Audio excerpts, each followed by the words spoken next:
इतनी सुंदर बात कही है। कृष्ण ही भगवान है जो हमारी मदद करते हैं, हमारी रक्षा करते हैं। हरे कृष्णा दोस्तों, मैं हूँ आशुतोष श्रीवास्तव। मैं फिर से इस वीडियो को लेकर आया हूँ।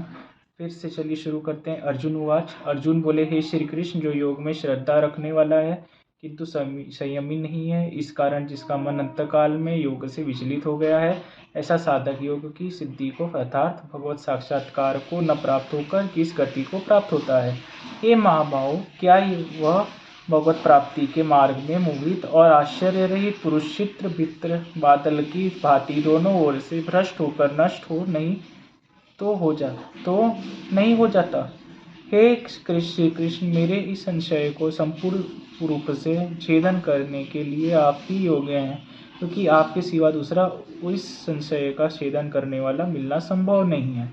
मतलब श्री कृष्ण भगवान से अर्जुन कह रहे हैं कि उनका संशय श्री कृष्ण भगवान ही खाली वो दूर कर सकते हैं, उतना तो उसको विश्वास है भगवान के ऊपर।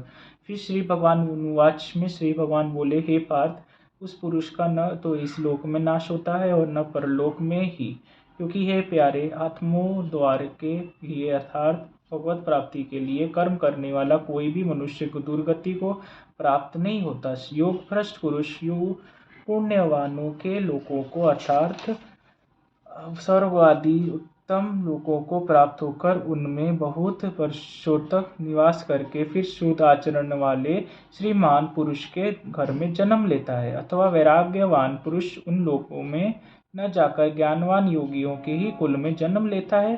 परंतु इस प्रकार का जो यह जन्म है सो संसार में निसंदेह अत्यंत दुर्लभ है।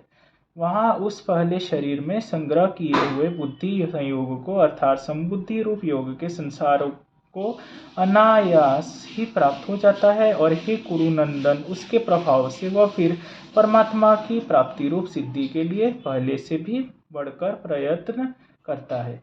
वह श्रीमानों के घर में जन्म लेने वाला योग भ्रष्ट पराधीन हुआ भी उस पहले के अभ्यास से ही निसंदेह भगवान की ओर आकर्षित किया जाता है तथा संबुद्धि रूप योग का जिज्ञासु भी वेद में कहे हुए सकाम कर्मों के फल को उल्लंघन कर जाता है। परंतु प्रयत्न पूर्वक अभ्यास करने वाला योगी तो पिछले अनेक जन्मों के संस्कार बल से इसी जन्म में संसिद्ध होकर संपूर्ण पापों से रहित हो फिर तत्काल ही परम गति को प्राप्त हो जाता है। फिर योगी तपस्वियों से श्रेष्ठ है, शास्त्र ज्ञानियों से भी श्रेष्ठ माना गया है, और सकाम कर्म करने वालों से भी योगी श्रेष्ठ है। इससे हे अर्जुन, तो योगी हो। मतलब जो योगी है तपस्वियों से श्रेष्ठ है, शास्त्र ज्ञानियों से भी श्रेष्ठ माना गया है, और सकाम कर्म करने वालों से भी योगी श्रेष्ठ है। मतलब योगी एक ऐसा मात्र साधक और मनुष्य है और गुरु है जो कि वो कोई भी सिद्धि प्राप्त किया हुआ है, वो बहुत शक्ति मतलब वो अर्पण किया हुआ है, इसलिए योगी को सबसे सर्वश्रेष्ठ माना गया है। फिर संपूर्ण योगियों में भी जो श्रद्धावान योगी मुझ में लगे हुए अंतरात्मा से मुझको निरंतर भजता है, वह योगी मुझे परम श्रेष्ठ मान्य है। अब नेक्स्ट है सप्तमो अध्याय। सप्तमो अध्याय में आपको नेक्स्ट वीडियो में समझाऊंगा। तब तक के लिए फिर से मैं आपको नमस्कार। हरे कृष्णा दोस्तों।